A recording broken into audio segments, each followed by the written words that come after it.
Hey everyone, welcome back to another video on my channel. So a few people seem to like these updates that I do, so I thought I would do another one.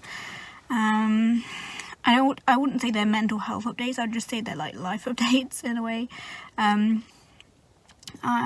So I don't have anything ready to go to make in another video, and I've been quite tired recently, like the past 2 days. I've been very tired. Yesterday I had a headache all day and it was awful. It was like one-sided. It was like a migraine, I think. It was so bad. Tablets weren't working, caffeine didn't work, nothing got rid of it. I woke up this morning and it was gone, and I was so happy that it was gone. But I also, like, now, I don't know what time it is, like 9, 10 a.m. or something. And it started to appear on this side, and I'm just like, please don't come out as a full-blown headache again. Like, I don't want to deal with that again. Anyway, and then the previous days that I had off, I was just so tired I couldn't do anything. I was just sort of like laying down, and I think I've just been like drained, emotionally, physically drained, and I just need some rest basically. So I want to make more ADHD videos, and the reason I want to make this is because I found that I actually have something that I kind of knew I already had but I never looked into, which is called Rejection sensitive dysphoria. And I want to talk loads more about that, and you know, it's quite a vulnerable thing to talk about, and when I started researching it this week, it made so much sense to where a lot of my negative emotions that I can't deal with come from, like so many of them, and it makes sense as to why I even have social anxiety, and why my mood can be quite low. So that realization has been huge, and so many like light bulbs of going off in my mind, like, oh, that's why I'm like this is why this is so, and stuff like that. And so I want to thank Mark, if you're watching, for suggesting that I make a video on this topic, because obviously I had to do some research first, and so I did that, and you know, I found a great resource that I'm going to share when I make the video, and it also might help anybody with any kind of anxiety, depression, low self-esteem, stuff like that. This resource that I've got to share with you is really great, and it's free.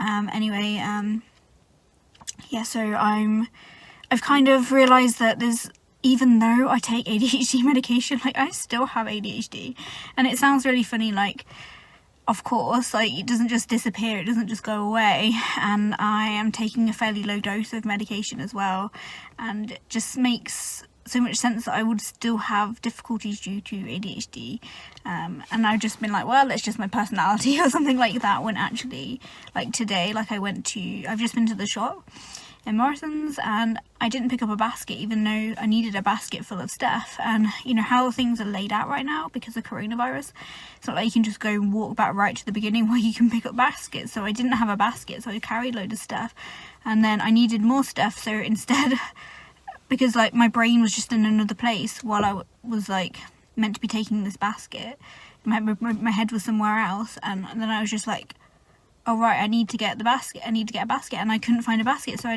I went to another shop. I went to Sainsbury's to buy the rest of my shopping. Like, I don't know if that's just me who would do that sort of thing, but I'm like, Anyway, and there's so many other aspects that ADHD has affected me in my entire life that I still need to unpack and deal with, and so yeah, I'm going to be making a video on the rejection sensitive dysphoria. Emotional dysregulation is one that I want to make a video on, and some other things as well, that I probably will find more of anyway. And yeah, it was just when I was reading other people's experiences, when I was reading what the symptoms of this are, because it's not classed as a disorder or anything, it's not even in the DSM, it's actually like just a thing that, I don't know, psychologists, psychiatrists have just noted that a lot of people with ADHD deal with this sort of thing. So I want to see if there's any studies, like scientific studies, that have been done on this as well. But anyway, I realise that I have so much more to deal with my ADHD situation, and that after 2 years, yes, or 2.5 years, yes, it's amazing how incredible the medication made me feel before and after, but I've actually got some more work that I need to do in order for my well-being and my mindset to improve, especially in terms of anxiety and depression and those fears of like rejection. And my fear it's not really a fear of rejection as such. It's really hard to explain what it is. It's, you know, not every situation I'm in I'm scared of being rejected, but there's certain situations that are worse than others, and it always depends on how I'm already feeling. So if I'm already feeling self-conscious, if a few things have happened and then something else happens that's bigger, that's going to affect me a great deal. Yeah, so there's just so many different things I need to unpack still and work through. So I've decided to dedicate the rest of this year to my own self-development work. So what I mean by that is sort of working through my feelings on a daily basis, which to me sounds really uncomfortable and something I don't want to do, using like cognitive behavioural therapy techniques that I've found online, basically, because, you know, I've been on a waiting list to see a therapist about anxiety, but, you know, that could be some time yet, as there's definitely a mental health crisis going on right now, you know, because of the current situation and everything. And yeah, so yeah, I'm just gonna, there's just lots of stuff I'm gonna do, using CBT, using audios and things like that, and to help me with my thoughts and my emotions.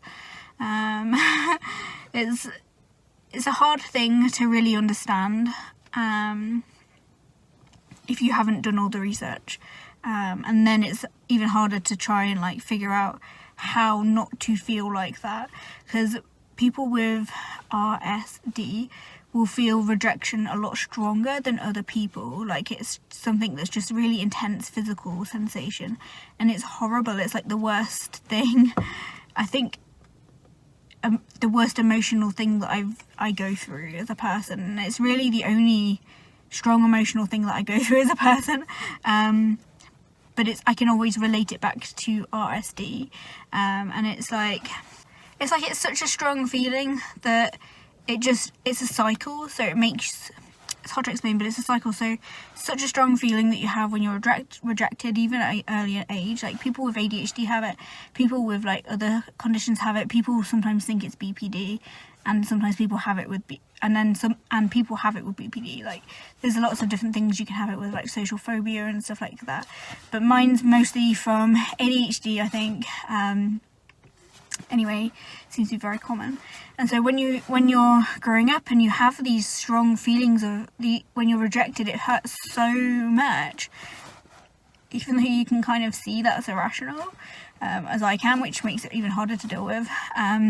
Even though you can see that it's not right and you shouldn't be feeling like this, because nobody else seems to be feeling like this, and often I will hold that in, my emotions in, suppress them so much because I don't want to show them to other people, because if I show them to other people I'm going to be rejected even more. But then you have this huge fear that you're going to have to deal with those emotions again, they're going to show up again, because it's so horrible to deal with anyway. So it's just this cycle that you can't get out of. So yeah, I've decided to, you know, like every day or every few days, just look at the situations that could have made me feel a certain way. Like, you know, I might be really like talkative one day, and then something happens and the rest of the day I'm like silent, and I need to actually recognize what actually that was that happened that made me that way. Not that, oh, I've just used up all my social energy. There's often something more to it than that, you know, and often I'm left in a really bad mood for the rest of the day, and that's really hard to deal with as well. And yeah, so I'm not going to talk too much about this, even though I've talked quite a bit already. I just wanted to kind of update on what I'm doing currently to improve my situation, and, you know, once I've had a bit of experience with this, that's when I'll make a video, because then I can say, like, this is helping me, so maybe it will help you too. Not that my experience is like what it's going to be like for everybody, but what else is going on in my life? I've been really interested in this this guy called Mitch Horowitz, I think his name is. He's kind of like, he talks a lot about occult and esoteric things, which really, really interest me, and the mind, which really, really interests me. Like, everything he talks about I'm super interested in already. So I got his book, which is like Miracle Habits or something like that. So I'm gonna do this challenge that he's doing, where you pretty much don't, you see everything as opportunities and stuff like this. Anyway, it's like a month challenge or something. I don't know whether to wait till his book comes out or do it beforehand. Like, I'm reading one of his books, but then he's got another book coming out. Anyway, so I'm going to do this challenge as well. So it's going to be part of like my self-development, what I'm going through right now. And yeah, so that's kind of where I'm at. I haven't made any crafts in a little while. I really want to do that, but I really need to focus on myself first before I'm able to give it out, because if I'm not feeling good, then I'm not likely to do the things that are going to make me feel even better. I usually find that I do crafting when I'm feeling good and my mental well-being is clear and either neutral or slightly more than neutral, and it makes me feel really good because I really like creating stuff. But yeah, so that's where I'm at. That's the sort of things that I'm doing and working on right now. I'd like to know some of your thoughts around these topics, especially the ADHD things. And yeah, I hope you're doing well. I'll see you again in another video.